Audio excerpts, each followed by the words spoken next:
Welcome. This video is documenting the prediction that famous singer-songwriter Paul Simon of Simon and Garfunkel will slip and fall and severely injure his head on December 19th, 2025. The post date on the social media platform that you are watching this video on proves that this prediction is being made ahead of time, as does this time-stamped email and forensic notes PDF document. If you are skeptical for some reason, please email me and I will forward these to you. The next 24 minutes of this video is an introduction that I am placing at the beginning of a dozen or so videos. This introduction regards the prophetic signs that occurred on October 30th and 31st, 2025. If you have already watched this introduction in another video, you can skip ahead no more than 24 minutes from this point. All right, it is predicted that famous singer Paul Simon of Simon and Garfunkel will slip and fall and severely injure his head on December 19th, 2025. This email was composed, as we can see here, on November 15th. Prior to October 30th and October 31st, 2025, it was predicted that Paul Simon would slip and fall and injure his head on October 30th, and it was predicted that the news of this would first be reported on October 31st. God orchestrated a myriad of connections from other prophetic signs in order to confirm this analysis for October 30th and 31st. In other words, these connections from the other prophetic signs were known in advance of October 30th and 31st to be pointing to October 30th and 31st. On October 30th and 31st, we received clear prophetic signs that are related to Paul Simon. October 30th and 31st was a step in the trail of signs that is leading to the date it is predicted that Paul Simon will slip and fall and injure his head, which is predicted to be on November 27th, 9 plus 9 plus 9 days after October 31st. All right. November 27th, 2025, also ended up being another step in the trail of signs that is leading to the date it is predicted that Paul Simon will slip and fall and injure his head, which is now predicted to be on December 19th. And we know this, the date December 19th, because of the prophetic signs that occurred on November 27th and other connections. Just like how we knew November 27th ahead of time because of the signs that occurred on October 30th and 31st, which the rest of this 18-minute introduction will explain. This introduction is extremely important. None of the videos, every minute of them, cannot be skipped. The reason why God does these, this is how it works.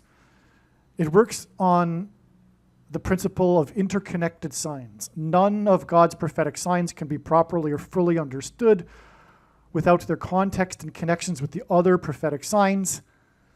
And God does this in order to tell, for a very good reason, and that is to tell these stories that he wouldn't otherwise be able to tell without these interconnected signs that develop these stories through the information, through the themes and connections.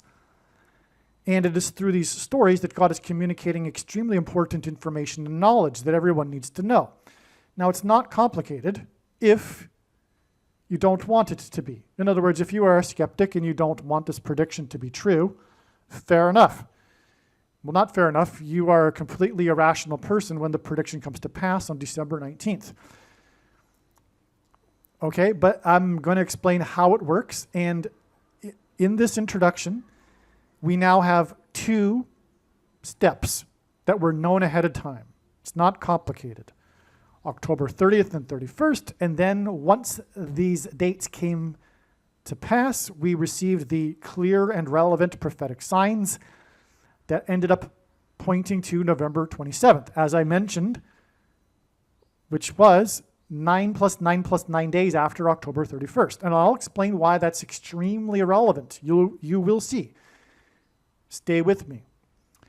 Now, on October 27th, I'm just going to state briefly here, I'll explain it more in another video, or videos plural. We had the prophetic sign, one of them being the bat, the baseball bat. Paul Simon is known to be an avid baseball fan, as is the Antichrist, known to be a fan of the Chicago White Sox, which is why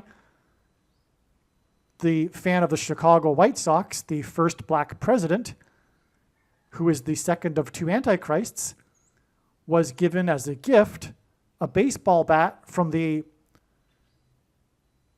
historic legendary Chicago White Sox player, who was number 2, wore jersey number 2, and his name was Nellie Fox, and it was given to the first American Pope on his plane as he was departing Rome on his first international trip abroad to 2 nations. So God uses firsts in general for prophetic signs. Here we have the first black president from Chicago, who was an avid baseball fan of the Chicago White Sox. Everyone knows that, right?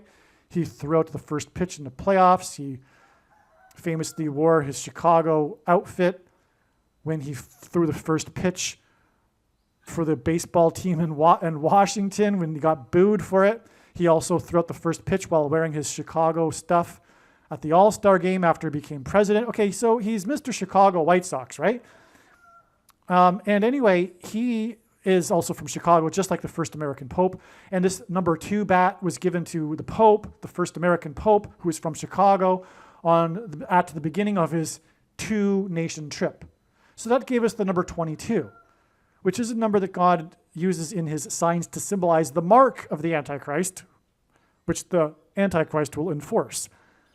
And he also pairs 9 and 22 together. So this 9 plus 9 plus 9 days is followed with this sign that gives us the number 22.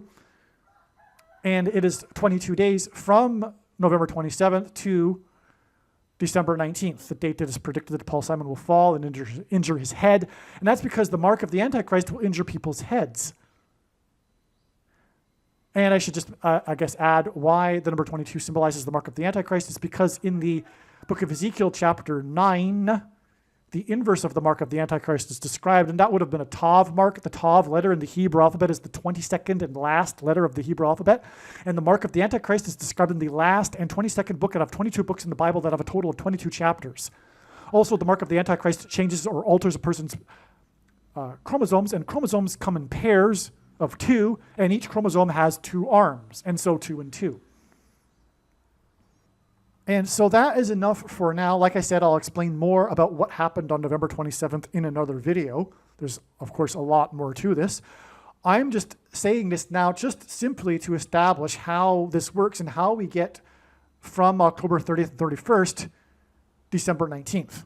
Okay, now the rest of this video must be watched. I mean the rest of this introduction to this video, which will explain how October 31st connected to November 27th with 9 plus 9 plus 9 days. I won't explain how, I'll explain why. I'll explain how this is important. First of all, God repeats a number 3 times for emphasis of its symbolic meaning, and the most important number in God's true big picture of signs, patterns, and connections, which is only being explained on this channel, is the number 9, as from the Bible, the number 9 symbolizes God's judgment. What do I mean by step in the trail of signs? Well, God's prophetic signs, none of them can be properly or fully understood without their context and connections to the other prophetic signs, something that is mostly missed by other people that are interested in God's signs. And this is also why the vast majority of God's signs are completely unknown and missed and are only being talked about on this channel. The reason why God does this is he is able to tell stories through the big picture of signs and interconnected signs that he wouldn't otherwise be able to tell from one single prophetic sign isolated on its own. That's why these signs are not recognized in general by other so-called watchers, and the signs that are recognized are not fully appreciated or understood. The reason why God tells these stories is in order to communicate extremely important information and knowledge that everyone needs to know, that is only being communicated or explained, I should say, on this channel. And for example, there was a tremendous theme that God was using for October 30th and 31st, Halloween, that God didn't, I assume, I can gather, want to use for the final date of Paul Simon's fall and then death. These signs and this theme of Halloween are extremely important, and you will see what I am talking about when you watch these other videos, including probably this video, because what I'm doing right now is making an introduction to these other videos that predicted October 30th and 31st. In other words, there are about 10 other videos that must be watched, every minute of them. And when the prediction comes to pass, the wise person will recognize that they do need to watch every minute of every video on this channel. When the prediction comes to pass that Paul Simon will fall and hit his head and injure his head on November 27th, and it being reported on November 28th, it will prove all of the analysis for October 30th and 31st, 9 plus 9 plus 9 days ahead of the predicted fall. And the reason why that's important is because this will prove all of the information in these other 10 videos that God was telling through these stories that he designed to lead up to October 30th and 31st. He didn't do this for any reason at all. He did this for extremely important reasons. And so that's the purpose of a step in the trail of signs. It further paints the picture and enables God to tell these stories. And these stories could not be possibly told without these steps that served to connect the other prophetic signs in the big picture web of God's signs. Believe me, I know far better than anyone the purpose for this prediction that is from God. And it is to prove the things that I am saying in these videos, and especially the controversial things that I am saying, which will be proven to be true because they are proven beyond a doubt through God's big picture of signs, which in turn will be proven to be true when this prediction comes to pass. And so hopefully I have made it clear why God did this for October 30th and 31st. In other words, what I'm about to explain in the next couple of minutes is an explanation for the prophetic signs that occurred on October 31st and 30th, and which are these dates that we expected such signs in advance of these dates. And when the prediction comes to pass on November 27th, it will prove that October 30th and 31st were indeed steps in the trail of signs, and therefore all of the analysis for October 30th and 31st that was explained in advance of these dates is 100% correct. To not appreciate this is to miss entirely the point of this prediction that is from God, the point of this video, and the point of the videos on this channel. You might as well turn this video off. If you do not appreciate this, you are wasting your time. Okay, so that's what's going on here. So that's, again, why it is that this video must be watched, and the rest of this video will talk about how God pointed to October 30th and 31st ahead of time, and now you understand why he did this and why it is important that you learn what God did to point to these dates ahead of time. Because what God did to point to these dates ahead of time are the stories that contain the knowledge that you need to know. On October 30th and 31st, we received clear prophetic signs that are related to Paul Simon, as we expected in advance of these dates. October 30th and 31st was a step in the trail of signs that is leading to the date it is predicted Paul Simon will slip and fall and injure his head, which is predicted to be on November 27th, 9 + 9 + 9 days after October 31st.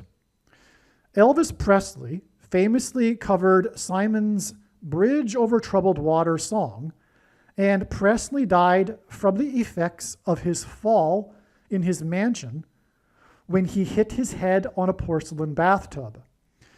Most people don't know this, but professionals believe that the true reason for Elvis Presley's death was not him taking drugs, but the drugs were taken to deal with the side effects from the severe head injury he had 10 years earlier in 1967, when he fell in his bathroom and hit his head on his porcelain bathtub and was unconscious for an unknown period of time.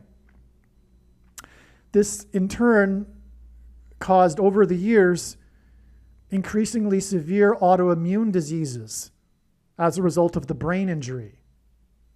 And that's all related to, guess you know what? The Thing, and we will talk about that in these videos. The thing that causes autoimmune diseases. Now, Paul Simon's best-selling album is titled Graceland.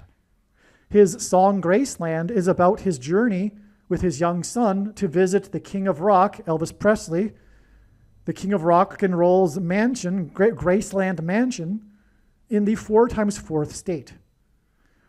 Memphis, Tennessee is named after Memphis, Egypt, and Memphis, Tennessee is located in the area of the country that is nicknamed Little Egypt. Elvis Presley, incidentally, has a hit song named Little Egypt from his 9th soundtrack album, no less. The King of Rock's Graceland Mansion in Memphis is symbolic, and I say that because of the 4x4th state and the number 9, and I'm getting ahead of myself here because God pairs 9 and 44 together. So hold on a second. The King of Rock's Graceland Mansion in Memphis is symbolic of the King of Egypt's palace. And in the Bible, the King of Egypt is a type for the Antichrist king. The Antichrist king, who will reside in the White House mansion that has 44 plus 44 plus 44 rooms, and God repeats the number 3 times for emphasis of its symbolic meaning, and is located at 4x400 Pennsylvania Avenue.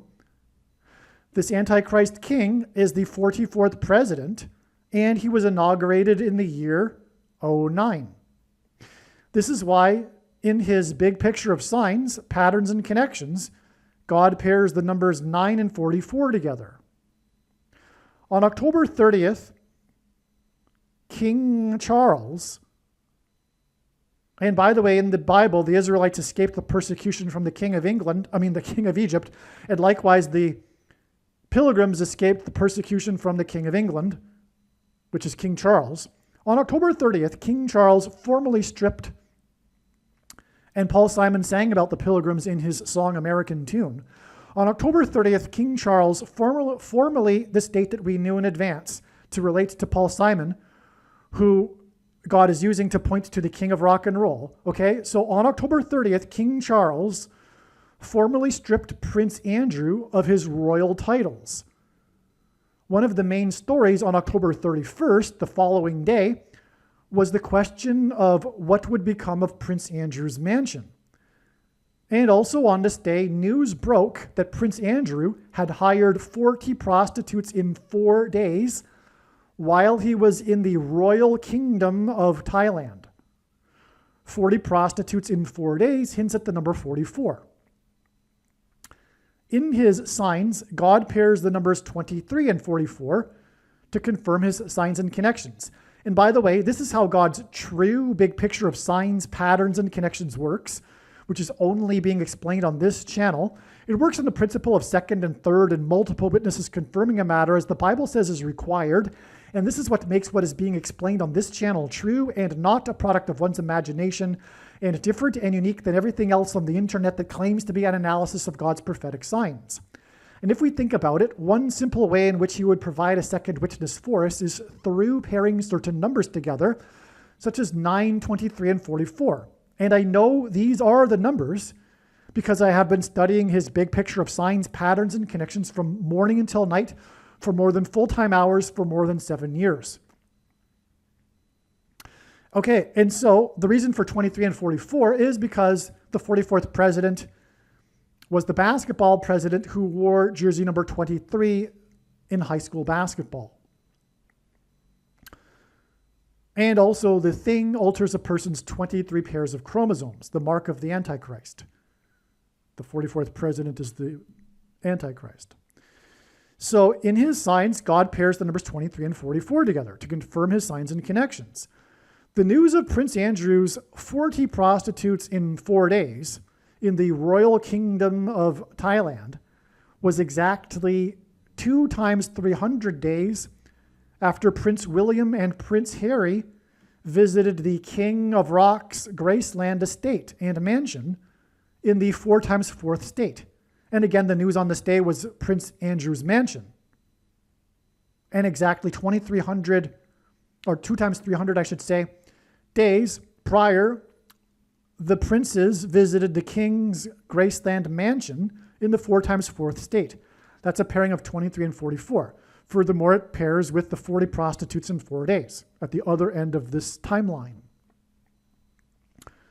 Okay, now this 2 times 300 days is the equivalent of exactly 4,200 days.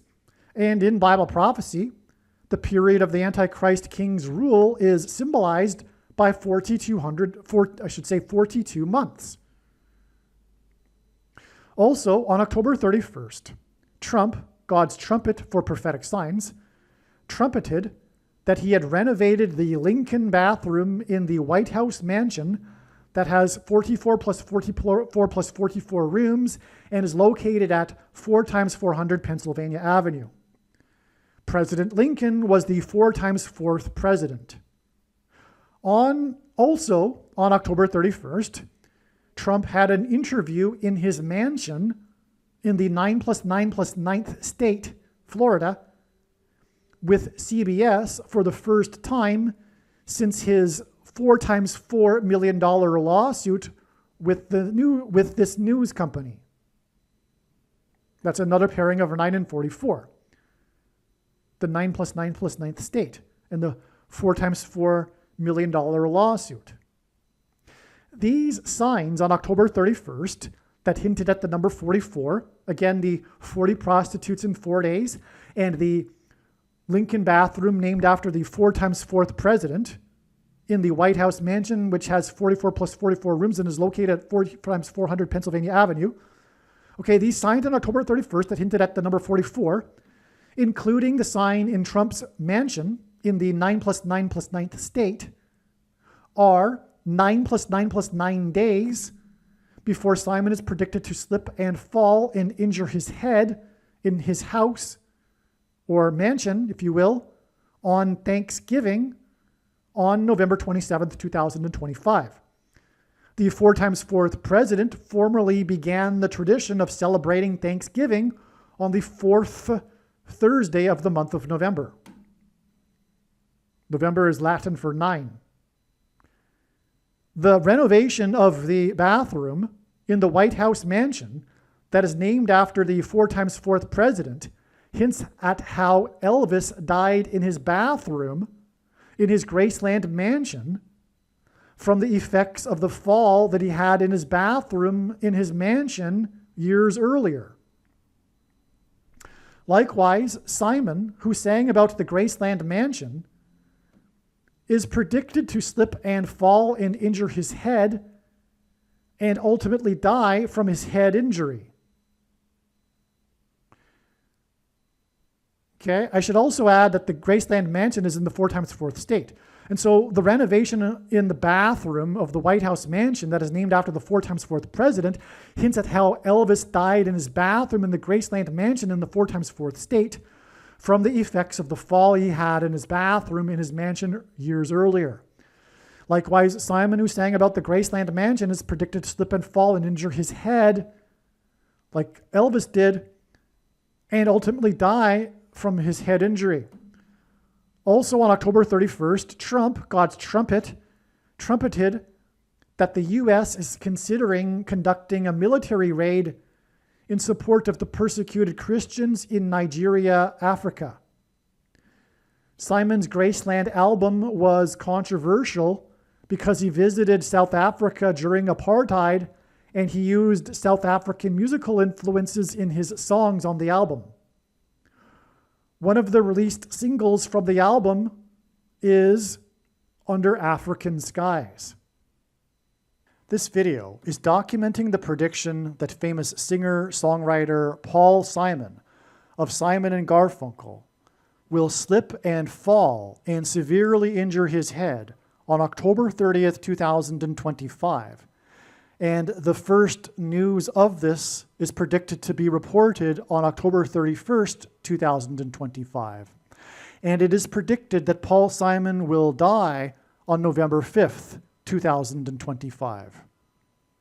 The date that this video was posted proves that this prediction is being made ahead of time, as do these time-stamped emails and forensic notes PDF documents. If you are skeptical for some reason, please email me and I will forward these to you.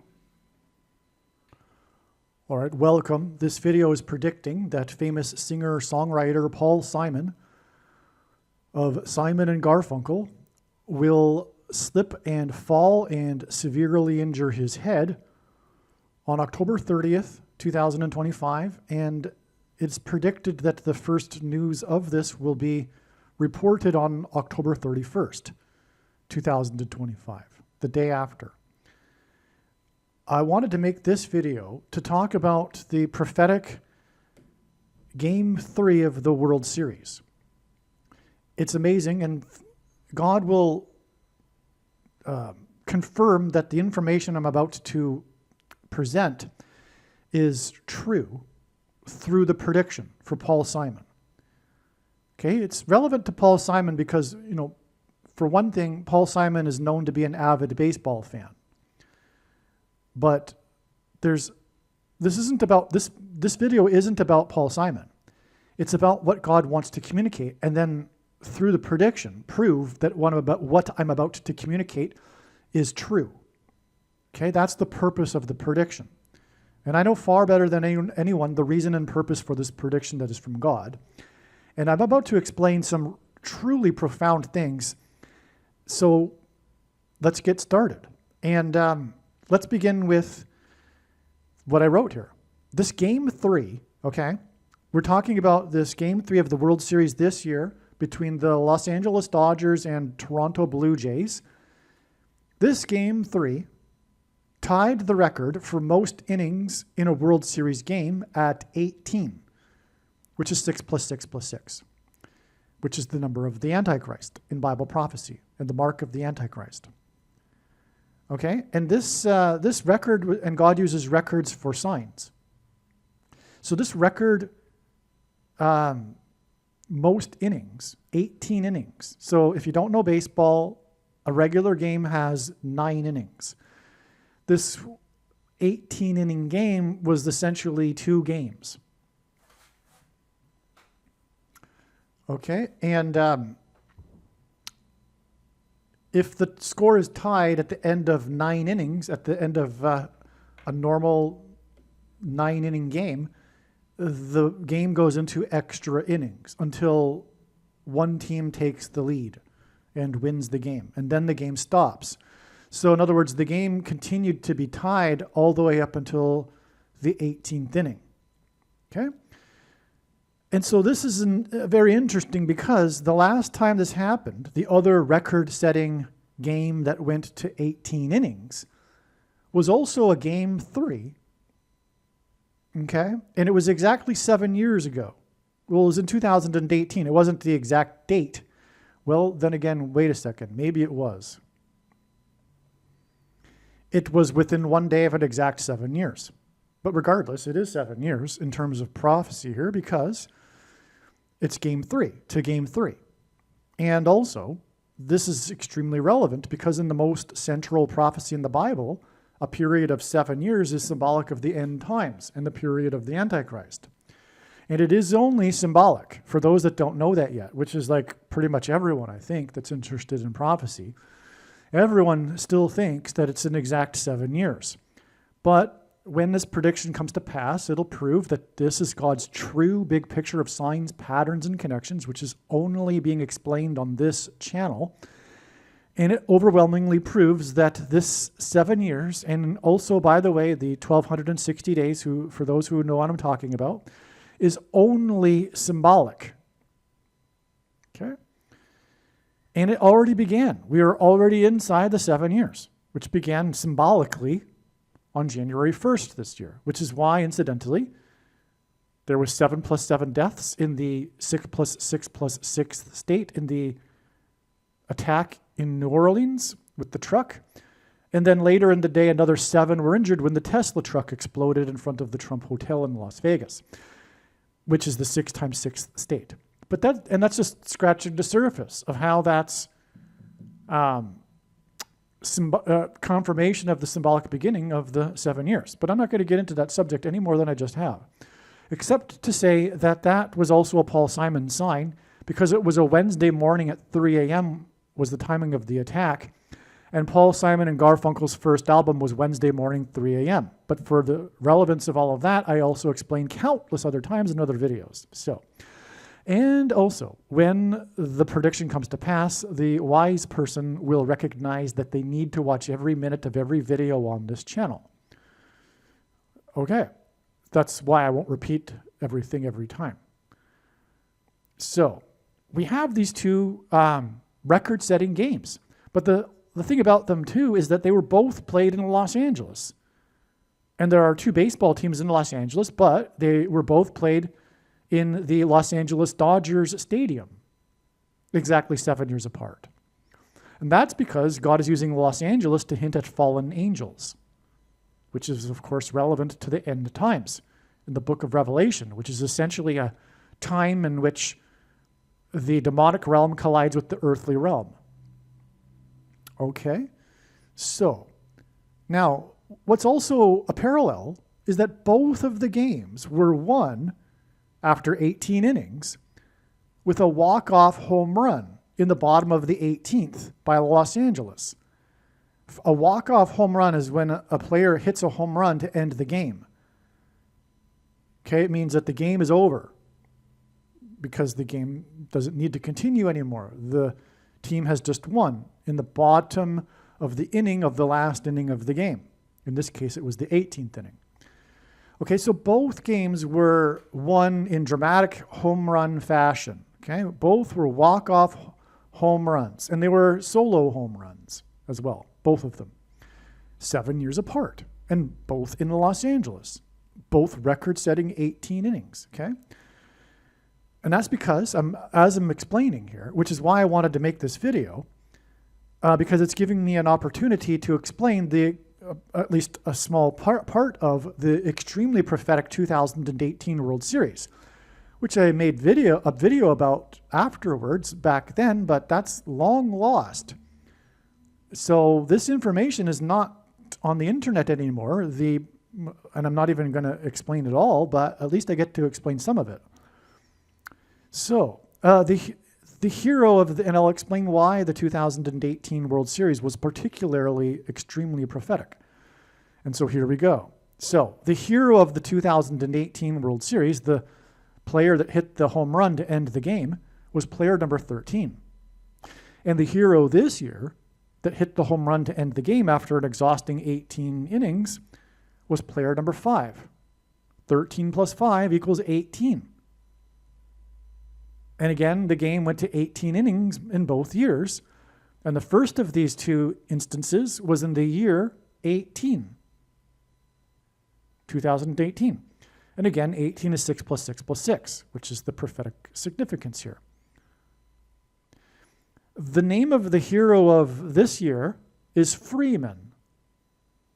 The hero in 2018 had what the media called a Cinderella story, and the game went past midnight. The first time that a World Series game went past midnight, local time.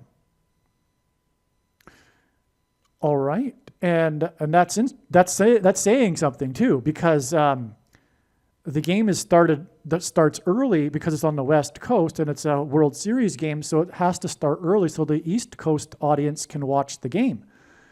So that the fact that it went past midnight is exceptional, but of course it went 18 innings, so you get the idea here. But the prophetic significance of this is twofold. One, it confirms the Cinderella story, or I should say vice versa. The Cinderella story confirms the significance of the game going past midnight, the first time this had happened in a World Series. Well, at least, I guess on the West Coast? Well, whatever. Okay, so anyway. So the reason why it was a Cinderella story is because the player at the time was a rags to riches story. From what I recall, it was a long time ago, but the prior year or even earlier in that season, he was in the minor leagues and, trying to get to the majors. And it's not like he was a young guy and a rookie or something. He was just a guy that wasn't really making it in the majors or something. He was in the minor leagues, okay? Not a fresh out of college player. So he was a rags to riches. He arrived at the Dodgers on a really low salary, and he ended up being the hero of the game. So it was like a rags to riches story, which is why the media called it a Cinderella story. But of course, in the story Cinderella, it's all about the clock ticking midnight, which also was the case with this game.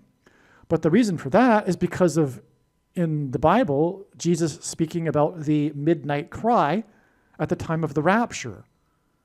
And the rapture is a rescue of God's faithful who will be freed from the persecution from the Antichrist and Satan. That's why Freeman hit the home run this year after midnight. 7 years after the game winning home run after midnight by the man that was a Cinderella story. Okay.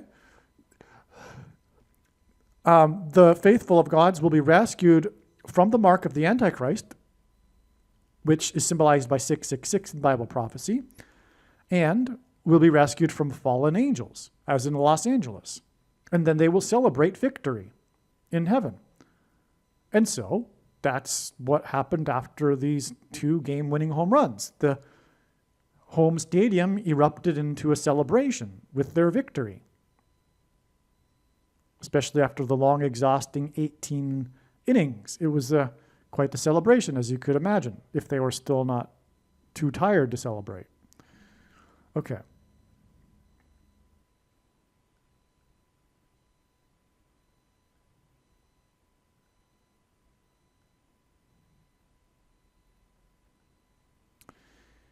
The hero of the game in the 18-inning game in the year 18 was number 13. This hints at Revelation 13:18, which is the passage regarding the mark of the Antichrist in which the number 666 occurs. Okay, so again, he was number 13. It was the year 18, but it was also the record-setting at the time 18-inning game. And it still is the record, it's just now been tied. Again, 18 equals 6 plus 6 plus 6 as well. But anyway, this hints at Revelation 13:18 because he was player number 13.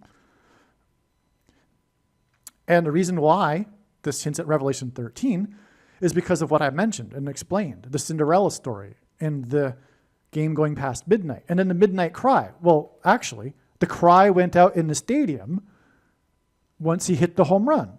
It was a cry of celebration. All right, but it was a midnight cry, actually. Okay, forgot that part. So, and again, Jesus talks about this midnight cry in context of the rapture, which is what the Cinderella story and the midnight thing is all about in the game. So that's why this is relevant. The fact that his number is 13 and the number 18 occurs here is because it really does hint at Revelation 13:18. Now, this player number 13 is still playing with the Dodgers 7 years later. And I had thought about how uncanny that is. Normally, Major League Baseball players don't stay with a team that long. And also, normally after a team has some success in a World Series, it's not long before that team completely changes because of economics. To keep the star players around costs money, and that's why teams don't really, have dynasties in baseball, because they just move around where they get paid the most. Okay, and so it's really quite, and also baseball careers don't last that long. You got to be really good to be around for that long. Furthermore, if we recall, he began with a Cinderella story. He wasn't doing well. He was in the minor leagues. But now he's been around for 7 years, which further adds actually to the Cinderella story. The fact that he's around 7 years later for this other 18-inning game, which was a parallel with his game. But that's more contribution to the Cinderella story. And as I've been following the Lord's signs, including the LA Dodgers signs, he uses the Los Angeles Dodgers a lot, for many good reasons. I had been, each time I see this player, his name is Muncy, each time I see him involved in some prophetic play or something, I'm like, wow, this guy's still around with the Dodgers. I'm sure he's the only player that's still with the Dodgers from the 2018 Dodgers team. But which is a coincidence, because the reason for this is exactly what I'm talking about right now. This parallel with him 7 years earlier, with the same scenario. And to highlight it even further, God has included the same player to be sticking around the whole time. So that's quite something. I'm sure, I haven't thoroughly gone through all of the media stories, but I'm sure they mentioned this. I'm sure of it. That, this guy was the guy that won it the other time in Los Angeles after 18 innings, and he still plays for the Dodgers. So it's a big part of the story, okay? And anyway, as I wrote, he is part of this story in Game 3 this year because he played in the other 18-inning World Series game. Okay, now I'm going to get into something very interesting here. Now, before the 18th inning, or during the top of the 18th, I had a feeling it would be a repeat of 7 years ago. I saw this coming. Once I realized that the game was going that late, I think, because I'm a little slow, sometimes, it could have been realized a lot earlier, but I'm sure I recognized it by around the 17th inning, that wait a second, this really is going to be a repeat, because you don't really expect it, right? But this really is going to be a repeat of 7 years ago. At the time, I didn't realize it was 7 years, because that's also prophetic. Had I known that, I probably would have recognized it earlier. And maybe around the 14th inning, I could have recognized this, But, so anyway, I had a feeling before it even happened that this was going to happen. I had a feeling this was going to happen before it happened. And then it happened, okay? Okay, so, and again, I've explained what happened. It was the parallel between the two games. Okay, so the 2018 Game 3 was the number 13, who was the Cinderella story, hit the home run past midnight, which was all symbolism for the rapture. By the way, this is the first email that I'm writing here, October 27th. This other email that was just reading, October 28th, okay? It's before October 30th and the prediction for Paul Simon and him falling and severely injuring his head, which will be reported on the 31st. Now, all right, so we have that established already. Now, here's the thing. This Game 3 in 2025 went for 6 hours and 30 minutes. This isn't the only time God has used a very important prophetic sign that lasted for 6 hours and 30 minutes. This first instance that I know of was way back in 2000 and maybe it was 18 actually. If not, it was 19. But anyway, there was a plane, actually it was departing Los Angeles, that's right, and returned 3 times to the airport. for 3 separate mechanical issues. And from what I recall, it was Flight 33, and it was an Airbus 330. And yeah, so it returned 3 times for 3 separate mechanical issues. But it spent a total of 6 hours and 30 minutes in the air.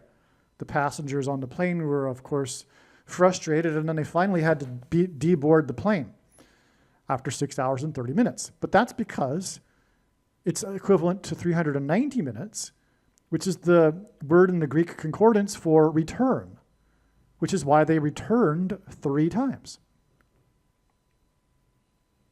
Okay, for 3 separate mechanical issues. The whole story was about how the plane kept returning.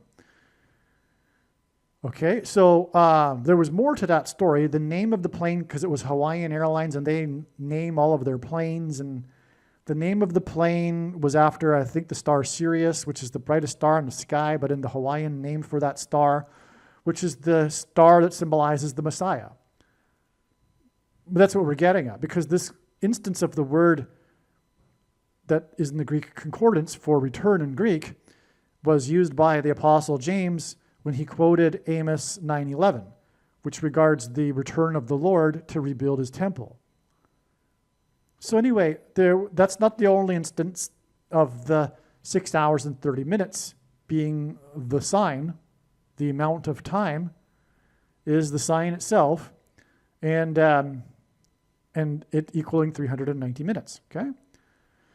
Okay, so I gave you one example of that. Now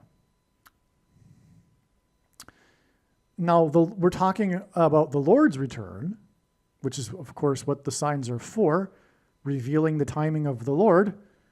And for those that have the misinterpretation and mistranslation of Matthew 24:36, no one knows the day or hour, the most quoted verse in the Bible, when this prediction comes to pass, it'll prove that you are wrong. Yes, it's true. No, there's no debate.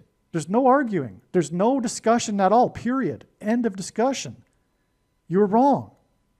You have a wrong interpretation of that passage. And I know I'm speaking to like 99.9% of quote-unquote Christians that use this passage as an excuse to not watch something that Jesus commanded. For instance, in Revelation 3:3, speaking of Flight 33 that returned 3 times, the timing of the return of the Lord, in Revelation 3:3, Jesus says to those, "So, for if you do not watch, you will not know at the hour at which I will return. Therefore, if you do watch, you will know the hour," obviously. But that's not the only example that flatly contradicts your interpretation. There are many, many other passages that contradict it. Furthermore, why in the world would we be watching? For what? It's obviously to watch for the timing of the Lord. And for those that are like in between, you want your cake and eat it too, who say, well, we can know the season, but we can't know the day or the hour. Hogwash. Malarkey. And you're only having that position because you're still tied to the heretical doctrine of imminence, which is a false doctrine from Satan.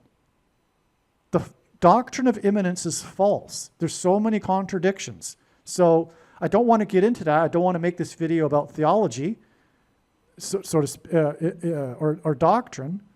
This is not about doctrine, but that's why I'm going to use a hammer on you and be blunt and drive it into you.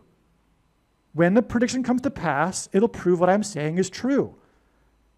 And I know far better than anyone the reason and purpose for this prediction that is from God. To not appreciate that is to miss entirely the point of this prediction, this video and video channel. You might as well turn off the channel if you don't appreciate this. You are wasting your time. You do not get it. Okay?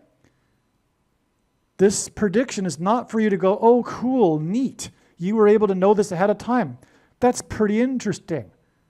No, that's not the purpose of the prediction. It is possible to know the timing of the Lord's return. Furthermore, Amos 3:8, the Lord does nothing without his servants first knowing what he's doing. And also, we have the examples in the Bible of God's servants knowing the precise timing of the impending judgment. For example, Noah, which is why right after Jesus mentioned no one knows the day or the hour, but it's not translated correctly, he gets into a parenthesis and talks about Noah. And what do parentheses mean? It means that there's a thing that's contradicting what was just said. It's like related to what was just said. That's what a parenthesis is. Okay? And Noah knew the timing of the Lord's return. But the truth is, actually, to be fair, the Lord purposely hid the knowability of the timing. Okay? It's for the purpose of fooling people that don't want to watch. He purposefully camouflaged it so that you would, if you wanted to, buy into the false doctrine of imminence. That's actually the truth of what's going on. And also to give you pastors, which Jesus forbid. Because the master of the house that would not let the thief break in if he knew the timing of the Lord is referring to pastors, because Jesus is the thief. And that's why if you talk about anything regarding the timing of the Lord inside a alpha male dominated so-called church where the guy gets up on stage for about 45 minutes and performs and gets paid, if you're in one of those settings and you talk about anything related to this, you'll be immediately escorted out of the church. It's like the worst thing you can possibly do is talk about how the doctrine of imminence is not true. But you wouldn't even talk about, you just even say something about a prophetic sign. If you ask the average quote-unquote Christian if they could name one prophetic sign, even though Jesus commanded them to watch, they wouldn't even understand the question.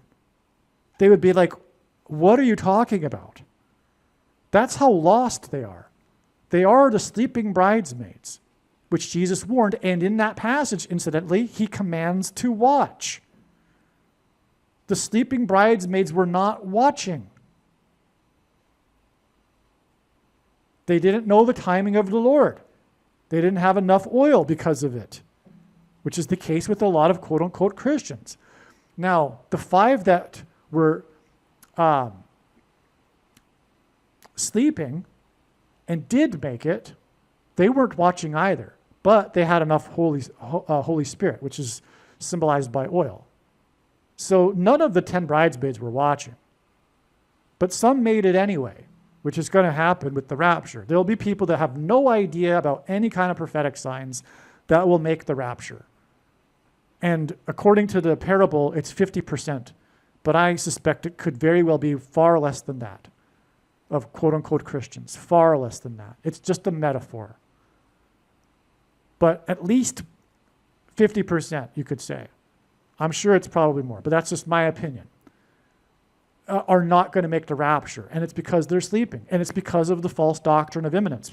That's a big part of it. You cannot understate that. It really does matter. The reason for knowing is to keep you awake. There's a purpose for watching. It's not just for, oh, cool, neat, God's doing these prophetic signs. But I don't really need to know about it. I just love God. I just love Jesus. I don't really need to know about these prophetic signs. That's cool, you got something going on here in this video, but I'm not going to take it into my memory. I'm not going to remember it 5 minutes later. I'm just going to go about my day and, read the Bible a little bit, whatever you want to do, but I'm not going to really think about it at all. And so because they don't need to, because no one knows the day or the hour. So it's kind of irrelevant. That's why. It's not relevant. No one knows the day or the hour. There's no real point. What are you going to do? In their minds, you're like, what's the point? What's the purpose of this? Okay, cool, you're doing that, but it's not really that productive, is what the pastor would say. But Jesus commanded us to watch. And they're not watching. But he commanded repeatedly to watch. For very good reason. Because the doctrine of imminence is false.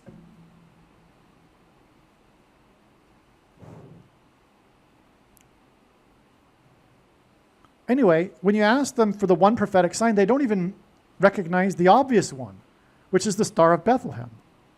But what was the Star of Bethlehem? It was a sign for who? Who recognized it? Because it was a sign, right? And it wasn't for everyone. It was for the wise men. And they knew the timing through this sign of the Lord's first coming. And when they arrived to Jerusalem, King Herod and everyone were like, what are you talking about? What sign? We didn't see it. They didn't see it because it was there, but they didn't recognize it. It was in the night sky. They simply didn't recognize it. Why? Because they weren't interested in this sort of thing. They weren't interested in prophecy. They weren't interested in the Bible, in other words, because 1/3 of the Bible is prophecy. And the Christian tradition is a prophetic tradition. Revelation 19:10, the testimony of Jesus is the spirit of prophecy. But yet they weren't interested in prophecy, and neither are they today. But if we think about it logically, if there was a sign for the wise men who were watching to recognize for the precise timing of the first coming, wouldn't it be logical that there would be a sign for the people watching, the servants, that God does nothing without telling them first about the timing, including the precise timing, not just the quote-unquote season of the Lord's return? Well, of course there would be. In fact, it's not just one sign, it's thousands of signs, which literally the vast majority have been missed, including by the supposed watchers, for a couple of big reasons. One, they're not watching enough because they are on the fence. They still don't really believe that it's that important, because no one knows the day or the hour anyway. We know the season, and so now that we know the season, we don't really need to pay attention to the details. That's pretty much where most quote-unquote watchers or people that are interested are. They're like, it's somewhat interesting, but I'm like focused on my other Christian stuff because, well, we already know the season and it's going to be soon. We don't really need to pay attention to the details. It would only be by someone who knows that the doctrine of imminence is from Satan that God would be able to reveal his true big picture of signs, patterns, and connections, which is only being explained on this channel. Because how many people do you know that think that the precise timing of the Lord is possible? Even the watchers, quote unquote, don't know that or think or believe that. And so they're half interested. At least they're half interested. The vast majority of Christians are not really interested at all. But another reason why the majority of the signs aren't recognized is that the full intended meaning of all of the prophetic signs cannot be fully or properly understood without their context and connections with the other prophetic signs, which is only being explained on this channel. That's right. When they see these signs, if they see them, they don't really know what to make of it. They don't understand them because they don't know the context. For example, the other signs that occurred on the same date, but also how they connect to other signs. And it is only through these connections and patterns that God is able to tell these extremely important stories that have the extremely important information and knowledge that everyone needs to know, that is only being explained on this channel. It's through the connections and the full intended meaning of the signs, like, for example, I'm explaining in this video. Now, another reason why the other quote-unquote watchers don't really get it, unfortunately, and they have some brilliant things that they discover. Some, I do learn from others. That's not to say that they don't discover things that I wouldn't have discovered. But the reason why they don't really get it, though, and miss the vast majority of the signs, another reason, is that for whatever reason, the vast majority of quote-unquote Christians that are watching or whatever, I shouldn't use the quote-unquote part, but the vast majority of the people that are watching, for whatever reason, attribute these signs to Satan. They're not from Satan. They're from God. And if you don't recognize that, well, how in the world are you going to appreciate what God is doing?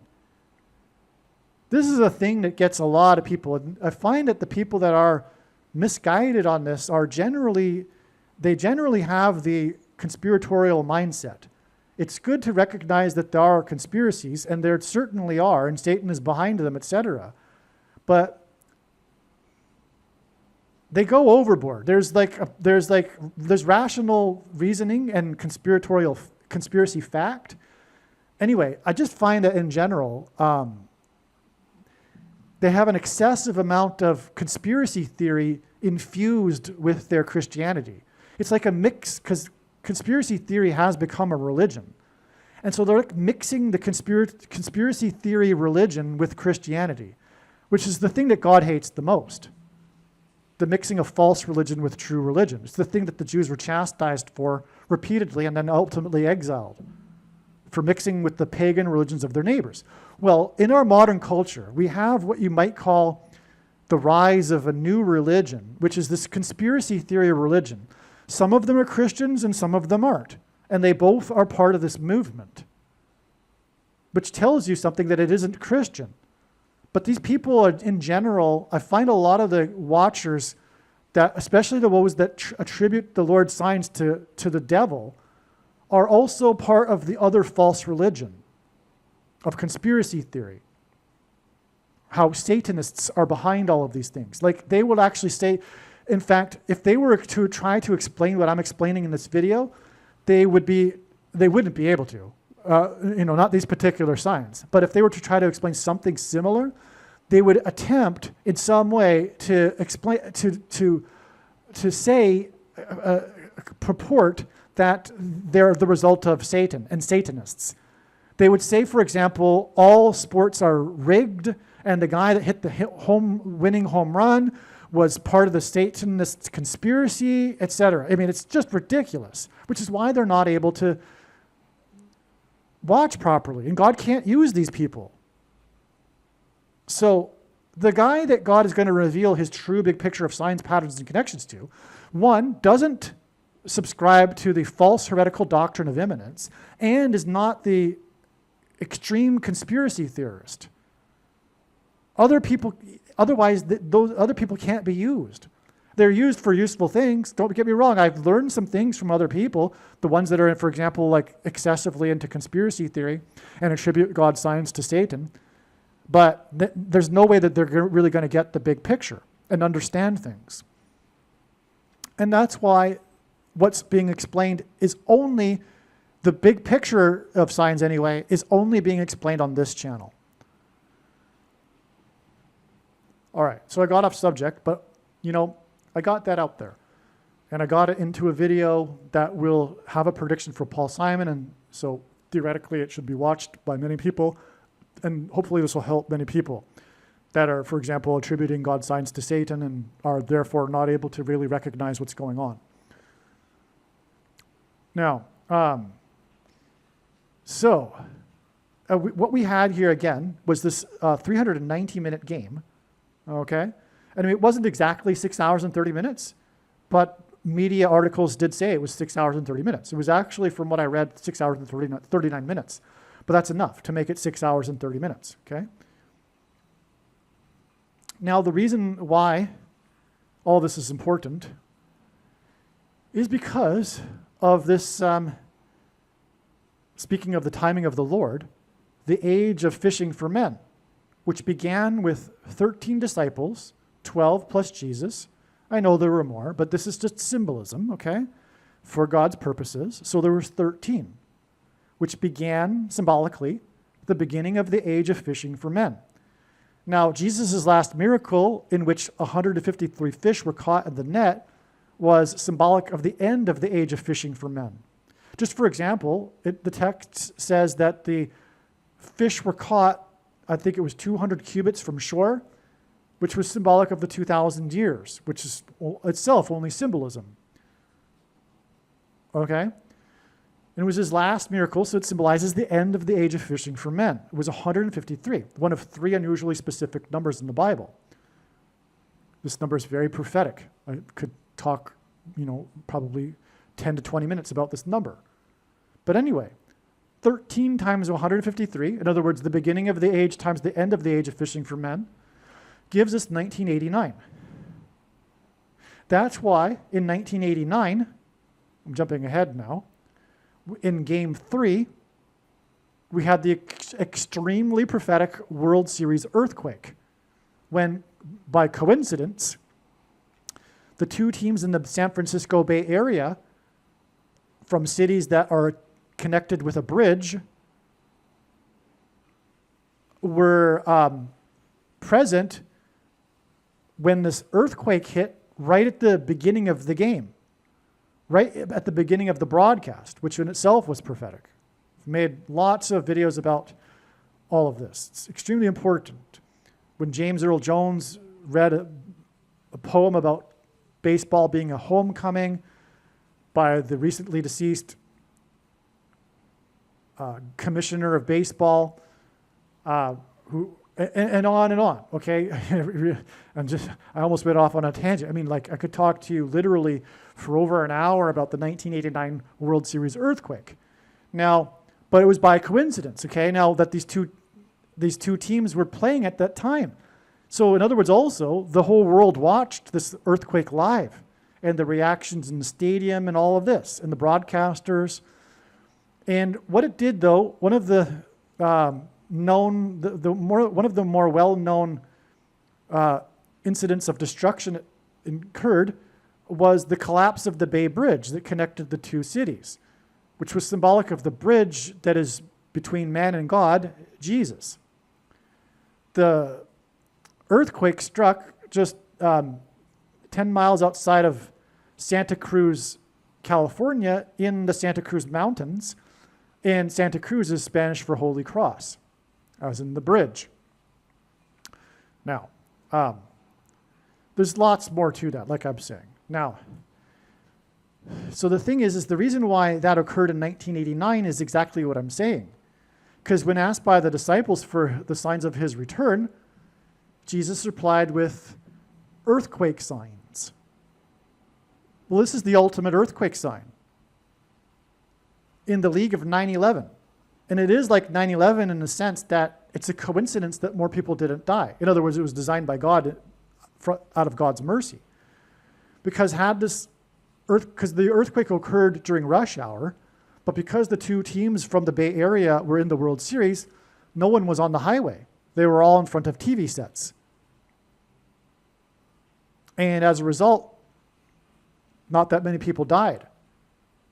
It would have been otherwise much more. Likewise, had the events of 9/11 occurred like 20 minutes later, far more people would have been in the World Trade Centers, arriving for work. Okay. So, anyway, but it was 1989. Now, the reason is, the 1989 World Series earthquake hints at the 13 disciples times the 153 fish, like I explained. That's why the earthquake in 1989 during Game 3. By the way, it was the World Series. I mean, how did the baseball championship get named World Series? Think about that. How did that even happen? Well, it was designed by God. And partly it's for this. In 9/11, we had the World Trade Center, and in the 1989, we had the World Series earthquake. It's judgment on the world that's coming. Primarily America first, though, God's Gentile nation, because the judgment is commensurate with the amount of light and blessings a nation received. And so in order of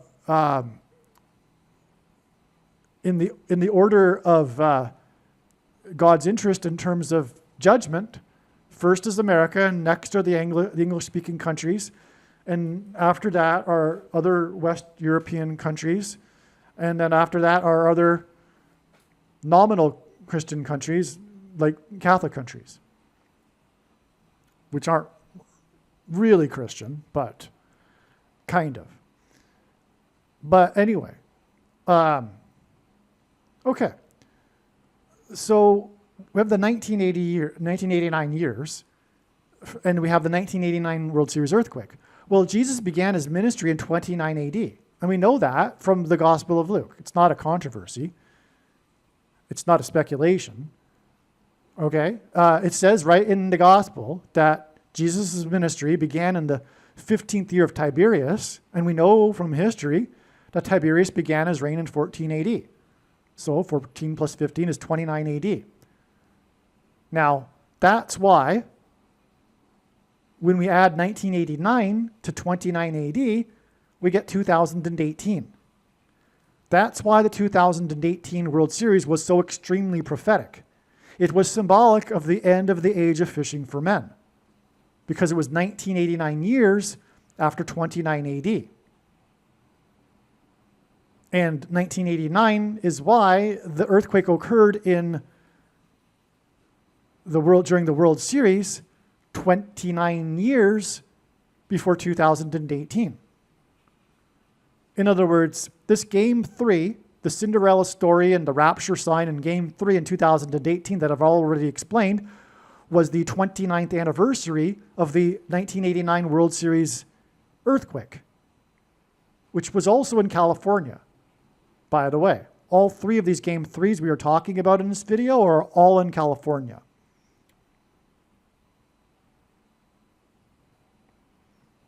Now,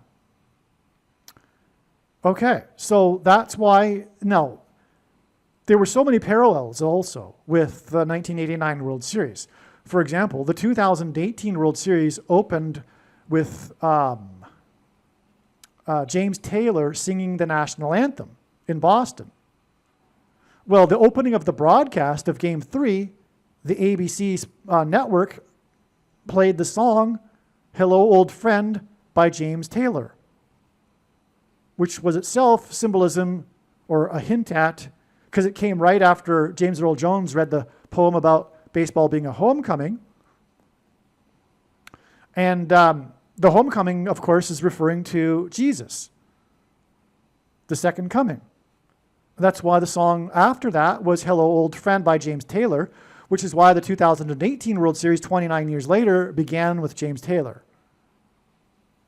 And on and on. There's like so much to the 2018 World Series, but I'll just end it like on that note for now.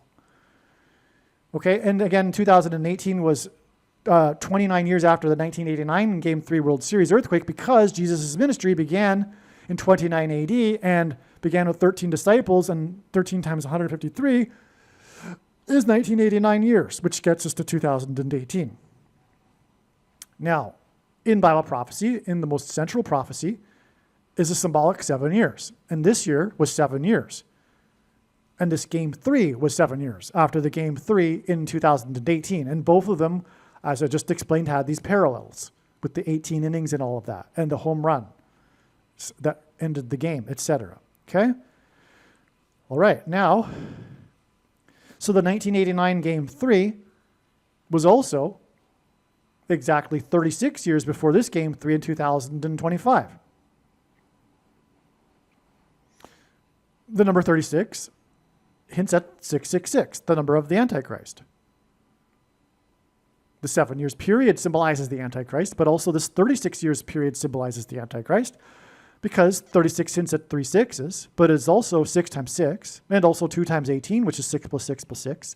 And also the 36th triangular number, which in a triangle of numbers, the last number in the 36th row is 666. And 1 plus 2 plus 3 plus 4 all the way up to 36 equals 666. Okay, and so that's why we have this 666 years connection between these two Game 3s. The one with the World Series earthquake, which by the way was in San Francisco, because the first of the two Antichrists is Pope Francis. But this other one at the other end was won by Freeman, which hints at the rapture and rescue and the freeing of God's faithful from the mark and persecution from the Antichrist, the Pope.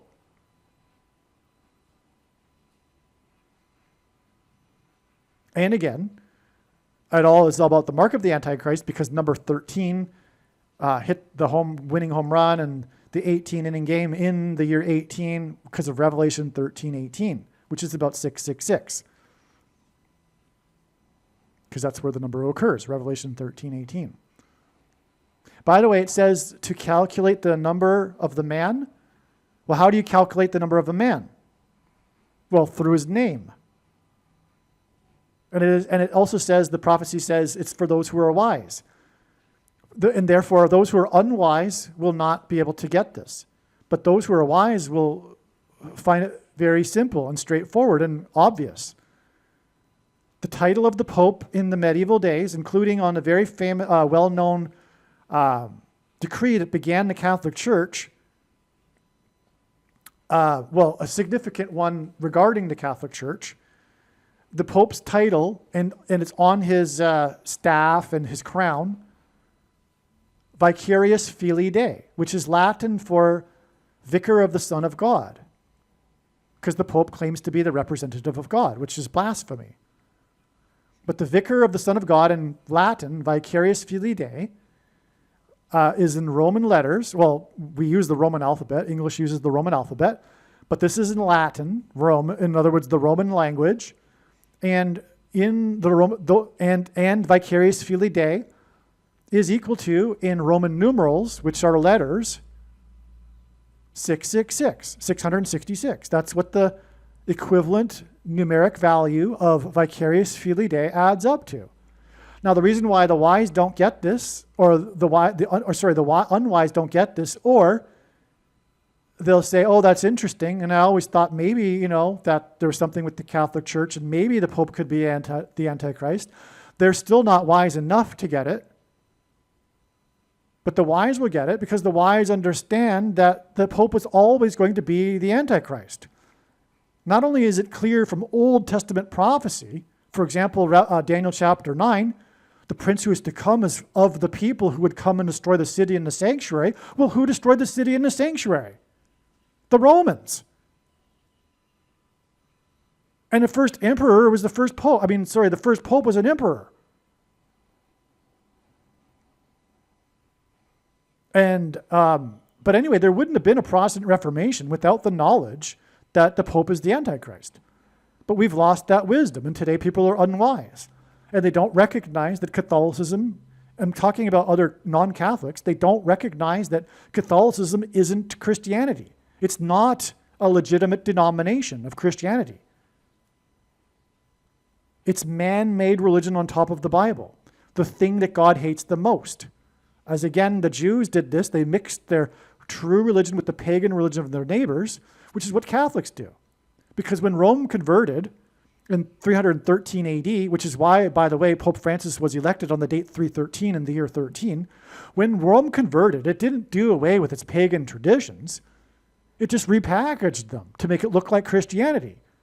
And for example, the worship of the fertility goddess, Ishtar, Aphrodite, Isis, it goes back to Babylon, the home of pagan religion, which is, by the way, why Peter, in his writing in the epistle, in the Bible, referred to Rome as Babylon. And Peter was never in Rome. There's no evidence for that. It's ridiculous. He wasn't in Rome, but he also referred to Rome as Babylon in a derogatory way. And so, okay, so that's enough of that. But I had to, I guess, mention that because we are talking about the San Francisco Bay earthquake, the World Series earthquake. And we are talking about the 666 from Revelation 13:18, which is about the number of the man, and that's what his number is.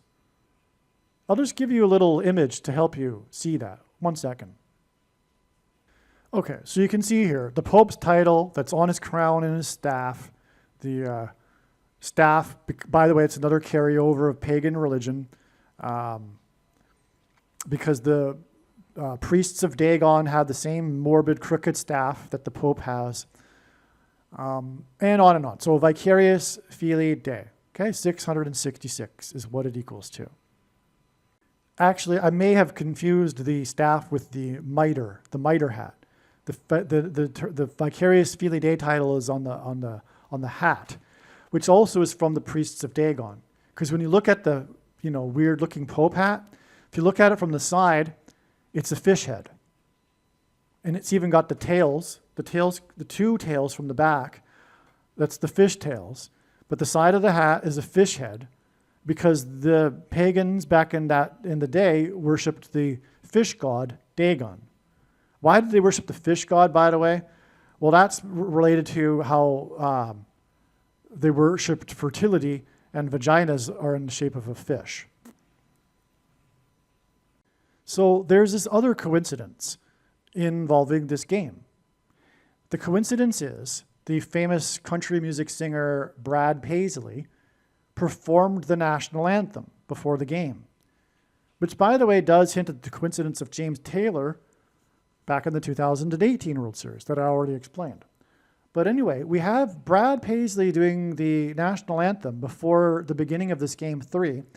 And as the news articles point out, Brad Paisley has done this performance of the national anthem prior to 4 Los Angeles Dodgers World Series games.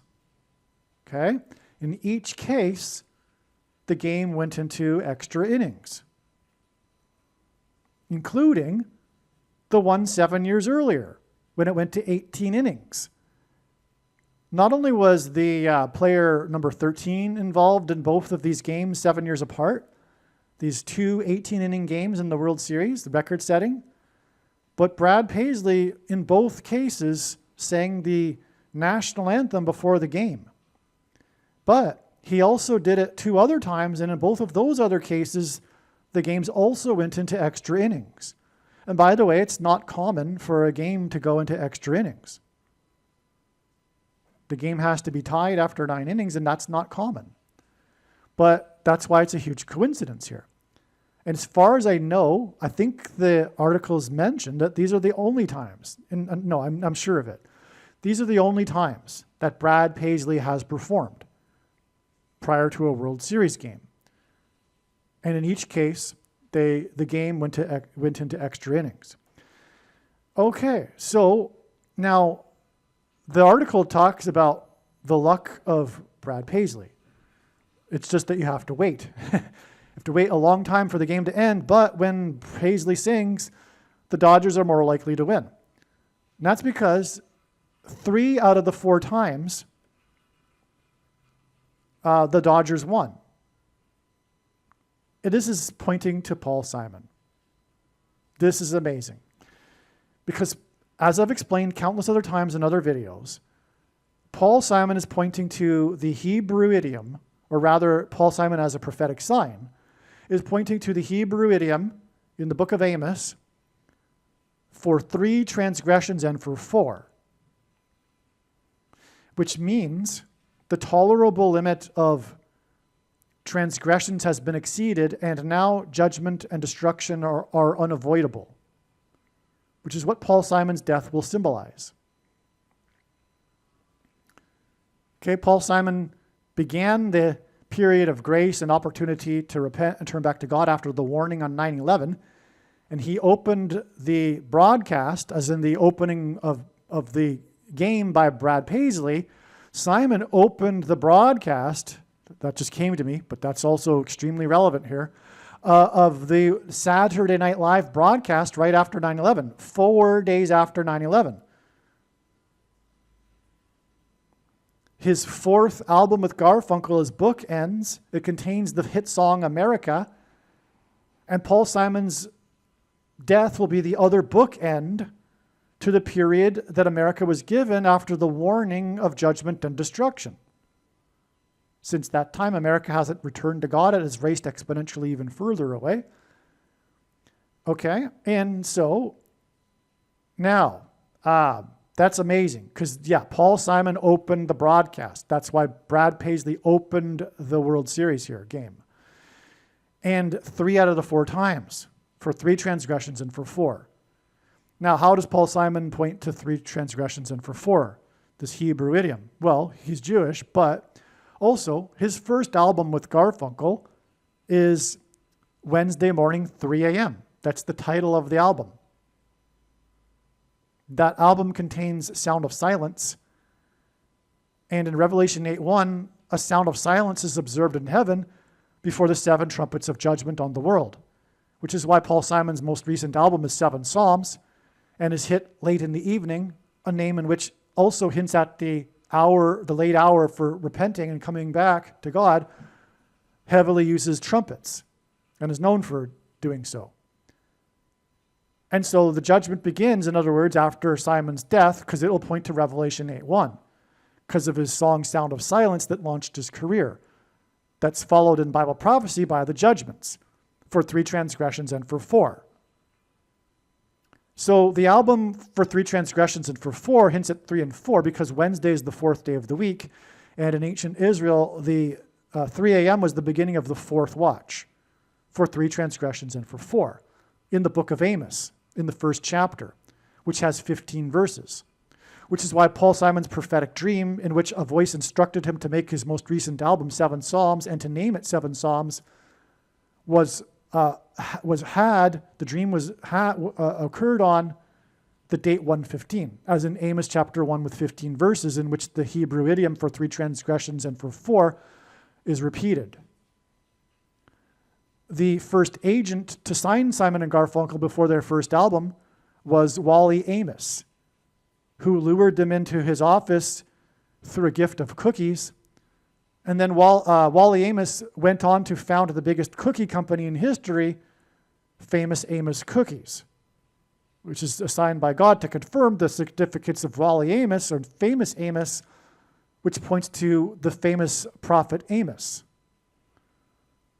And the first chapter, in which the Hebrew idiom is repeated, which is why the first album for Wednesday morning, 3 a.m.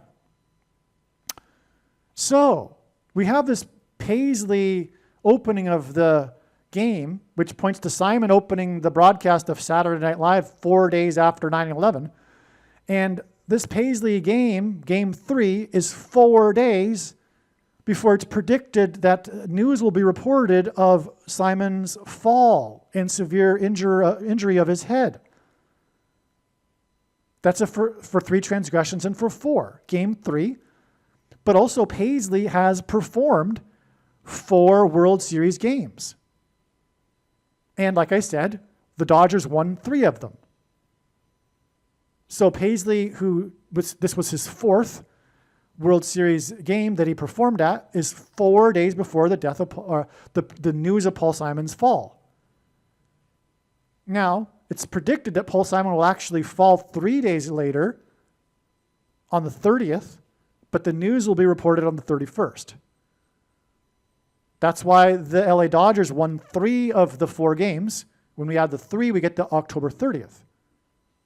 Because the game and the singing of Paisley was on the 27th. Now, lastly here, Paisley and Simon connect to each other. They've both praised each other's work. Both are very famous and have long, prestigious careers in their music. But they also perform together for this amazing thing that makes it a prophecy. It's the annual charity event called All for the Hall. And that's because Paul Simon is being used, as you know by now if you watched any other videos, for the mansion symbolism. He sang about the Graceland Mansion, his best-selling solo album, Graceland, and the song Graceland points to Elvis's mansion, which ultimately points to the mansion in which will dwell the Antichrist, the White House mansion, and also points to the hall, the ballroom,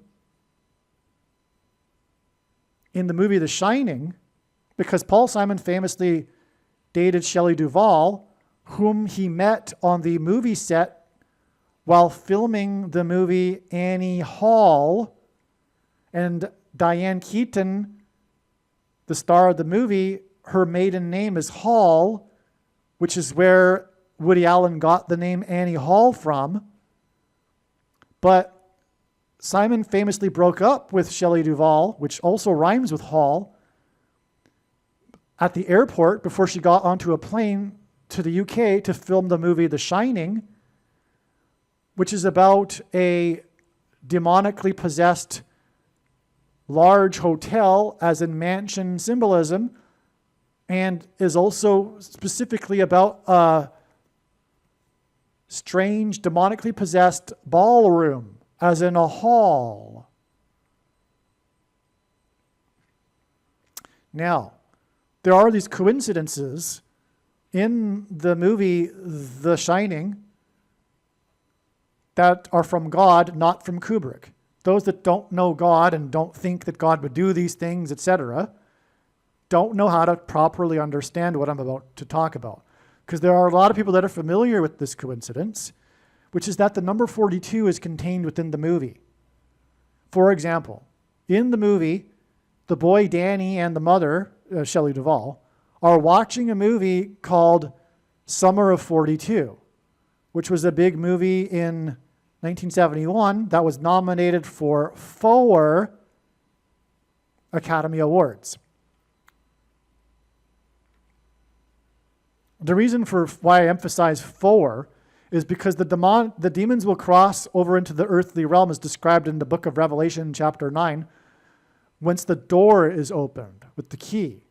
And Paul Simon was born in 41, and the word key is equal to 41 in simple English gematria, and he's the GOAT, greatest of all time of music, pop music composition, which uses keys, music keys. And the 4th letter of the Hebrew alphabet is also a symbol for a door.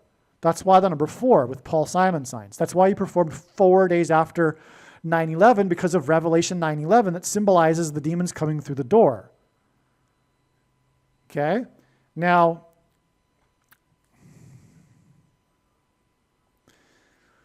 the movie Summer of 42 was not put into the movie by Kubrick so that he could play a neat little coincidence game for people involving the number 42. No, he chose that movie because of its theme of child sex abuse. Because in the movie, there is this theme of child abuse. Okay? That's the reason for the movie Summer of 42. Now, did Kubrick put the other 42s in the movie because of the movie Summer of 42? Well, no. For example, in the movie, the boy Danny, who watches the movie Summer of 42, wears a shirt with number 42 on his sleeves. But from what I have read, the crew responsible for the clothing of Danny just brought a pile of clothes to the movie set, accumulated a large pile of clothes, and they just selected from the pile. Like, I've read, for example, that they didn't select a sweater with the Apollo 11 on it because of the room number 237 and the moon being 237 miles away from Earth. That's a coincidence. Like, I've read the people who did that were responsible for the sweater saying, no, that's just a coincidence. We didn't plan that. And why can't we attribute it to God? Why do these people have to say, why do they have to say, no, they're lying? Why would they lie? No, it was from God. Why is it always a conspiracy?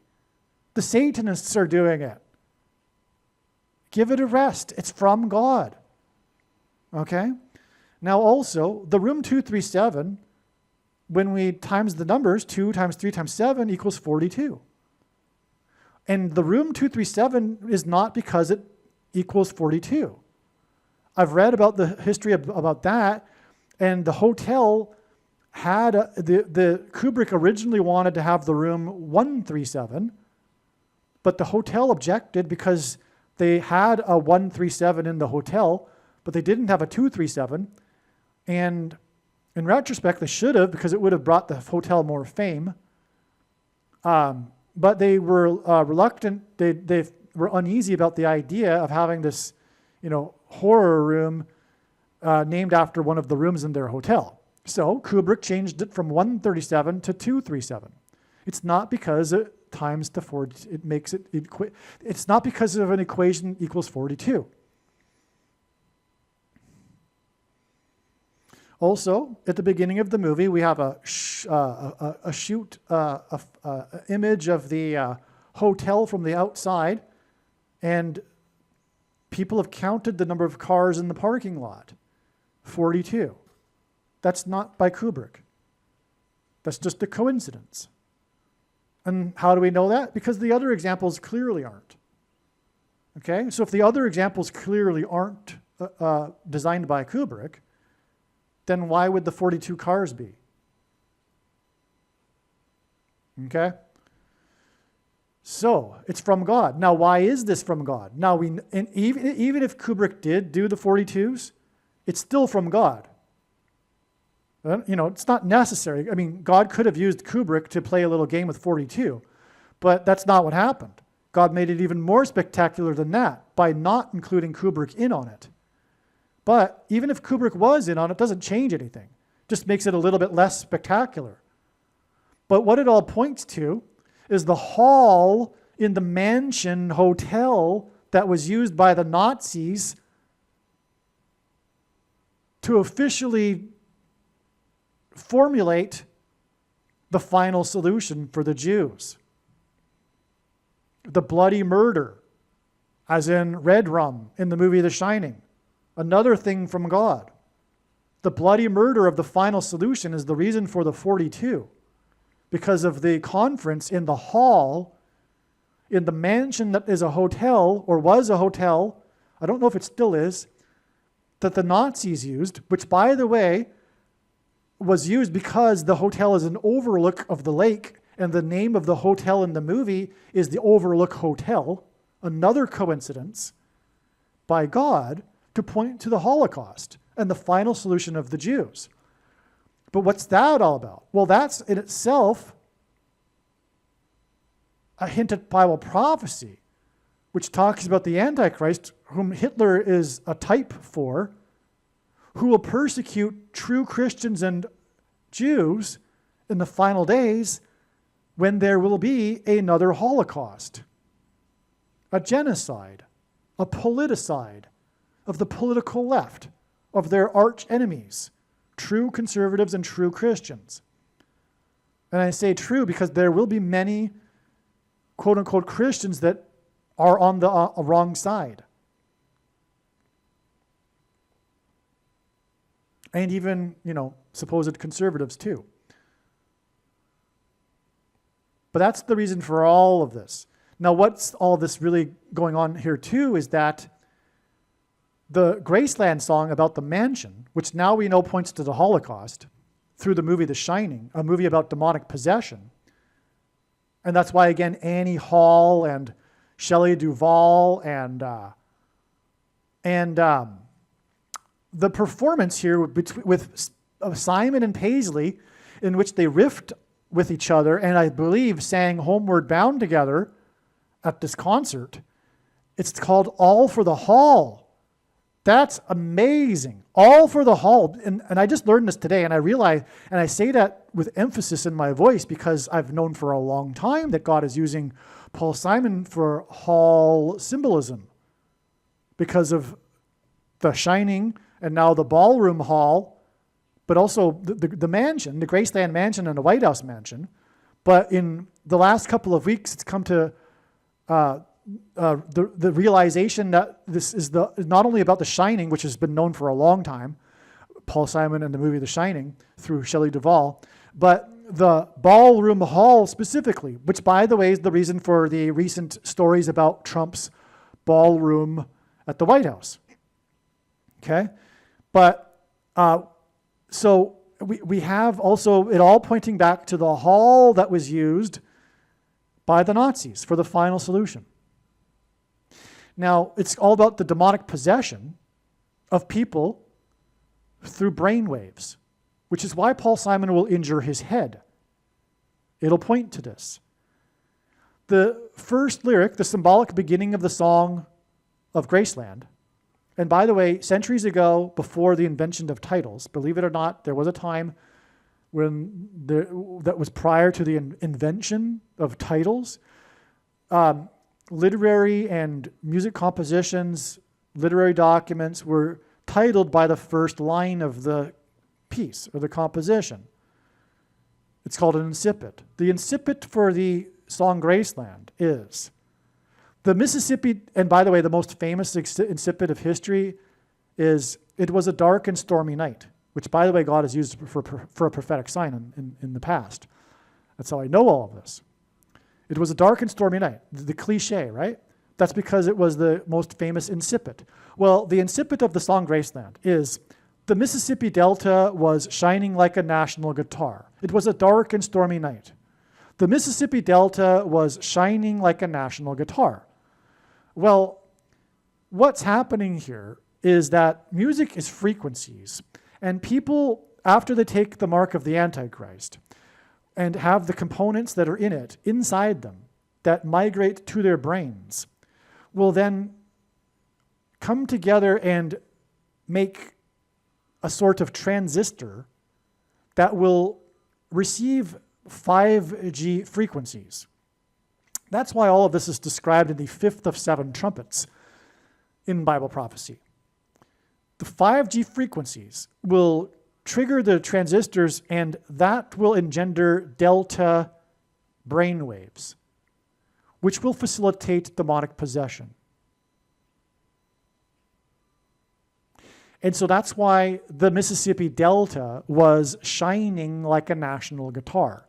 Because shining hints at the movie The Shining, which is the term for this demonic possession in the movie. God has also backed us up with another second witness, which is John Lennon's and the Beatles' one of their most famous hits, and the first ever alternative rock music song, Tomorrow Never Dies, in which Lennon sings about tuning your brain, and then, I forget the lyrics exactly, tuning your brain, come in, tune out, whatever, and it is not shining, it is not dying, it is shining. That's the song, if you know what I'm talking about now. Maybe that rings a bell. Maybe I should just get the lyrics. But anyway, it's about the shining, and it's about meditation and stuff like this. It's about brain waves. But it's also about not dying. Okay, because, in Lennon's perspective, it's some convoluted thing about reincarnation. But what it is a prophecy. Because what's going to happen is the demons pretending to be aliens will promote the mark of the Antichrist, the SHOT, and promise immortality for those who take it. And then they will become demonically possessed. They'll try to reach immortality without God. It'll be the same lie as the first lie ever told in the Garden of Eden to Eve when the serpent said, "You shall surely not die." Well, the final big lie of the age is the same as the first. Okay, now, so that's what's going on here, and I think we've covered it all here. That's why Paisley and Paul Simon performed together at the All for the Hall thing, which ties them together, which makes Paisley's performance at the baseball game relevant to the prediction for Paul Simon, who was a baseball fan, 4 days later and 3 days later, because Paisley sang three times when the LA Dodgers won. So 3 and 4 days for 3 transgressions and for 4. Wednesday morning, 3 a.m. Sound of Silence, Paul Simon. The bookend, his death being the bookend, which by the way is predicted for November 5th, the bookend to the warning of judgment to America, hence the album Bookends that contains the song America. Because when Paul Simon dies, it will be God's sign, his big symbolism, his big symbol that will communicate that the period of opportunity to come back to God is over. And now judgment and destruction are unavoidable, which is what the Hebrew idiom for 3 transgressions and for 4 means. Believe me, I know far better than you how the prediction made in this video was derived. And more importantly, I know far better than you why the righteous Christian God of the Bible has given me a voice through this prediction. If you are a quote-unquote Christian or Muslim, this prediction was not learned through a demon. Be warned that blaspheming the Holy Spirit is the unforgivable sin. If you are a New Ager or New Spirituality person, this prediction was not learned through somehow tapping into the supposed universal collective consciousness. If you are a conspiracy theorist, this prediction was not learned through figuring out a supposed code that the Illuminati and Satanists are using. This prediction was learned through the Bible and through watching carefully the Lord's prophetic signs. which Jesus commanded all Christians to do. Besides proving that Jesus Christ is the Lord, the reason why God has given me a voice through this prediction is to prove that the controversial things that I am saying in the videos on this channel are the truth. Therefore, a wise person will want to watch all of the videos on this channel. What I will also do is create a video or two that summarizes some of the controversial things that the Lord will prove to be true when the prediction being made in this video comes to pass. I will leave links to these must-watch videos in the description box below this video. Again, the purpose of this prediction, that is from God, is to prove these things that I will talk about. And therefore, it would be foolish to not watch the videos that I will leave links for in the description box below this video. Aliens and UFOs are demons masquerading as aliens and UFOs. Most people's spiritual experiences are demonic deception, especially if they are not a true follower of Christ. In the last days, many people who claim to be a follower of Christ will have spiritual experiences that are in reality demonic. God became a man and died a horrible death at the hand of the ruler of this world, Satan, and then defeated death for you, so that you too can overcome death, which is the price that must be paid for sin. It is time to repent, which means to change one's ways and turn to God and become a disciple of Jesus. Do not listen to or follow the example of most quote-unquote Christians. Instead, follow the teachings of Jesus, which most quote-unquote Christians ignore. Like Jesus, you must surrender your life. Put nothing ahead of Jesus, your Lord. Like Jesus, you must lay down your life so that you may live. As Jesus said, one must die first, like a kernel of wheat going into the ground, in order to then grow and produce fruit. And like Jesus said, one must produce fruit, or else like a branch or a tree not producing fruit, they will be thrown into the fire. Jesus was speaking to quote-unquote Christians when he said this. One must die the self in order to be born again. And like Jesus said, one must be born again to enter the kingdom. Like Jesus, you must sacrifice your life for the sake of the coming kingdom. It means to do work that involves some form of sacrifice and risk. To have faith does not mean to intellectually agree. You need to demonstrate your faith through taking action. To have faith means to trust in God's promises. Taking action demonstrates trust and fear of the Lord. The primary reason that the wrath of God is coming upon America is quote-unquote Christians that do not get what I have just explained. The only reason a Christian is alive is in order to help other people become Christians and make it to the kingdom. Do not be deceived by those on the political left claiming to be quote-unquote Christians. There is no such thing as a Christian on today's political progressive left. Jesus said, "Do not think I have come to abolish or change any bit of the law or the prophets of the Old Testament Bible." In other words, the God of the Old Testament Bible is the exact same God of the New Testament Bible. It is essential that you learn about the God of the Bible and his ways. The God of the Old Testament Bible is looking to see who will fear him, and to fear God is not the same thing as quote-unquote revering or honoring God. Through Christ's ransom payment, a Christian is someone who has been redeemed and freed from slavery to sin and Satan. In response, a true Christian recognizes that their life in this world does not belong to them, and they become a willing slave to Jesus for the sake of the kingdom.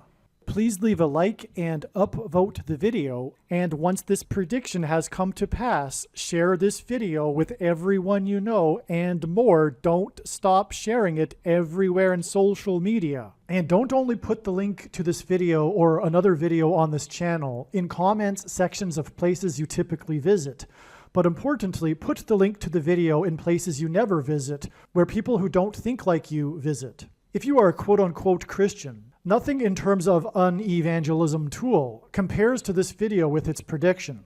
It is a massive bag of gold. Beware of Jesus' warning through the quote-unquote Christian that did nothing with his bag of gold and was banished to hell. Also, read Ezekiel chapter 3 and 33 for this same warning. If you think you might be spending too much time watching videos instead of working and sacrificing for the kingdom through handing out flyers and potentially helping hundreds of people in the same length of time as a video, my flyer is filled with amazing information that people need to know right now, and it points people to the video channel.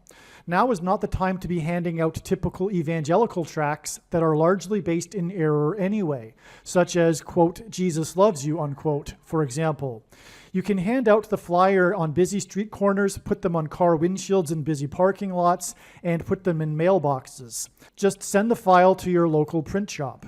You can download the file from the website. Please leave a like and upvote the video, and once this prediction has come to pass, share this video with everyone you know, and more, don't stop sharing it everywhere in social media. It is essential that everyone immediately read the homepage of my website, asteroidprediction.com. If you are watching this on the YouTube platform, please note that not all of the videos are on YouTube. You need to switch to the Odyssey.com or Rumble.com channel, and do it now in case you aren't able to later.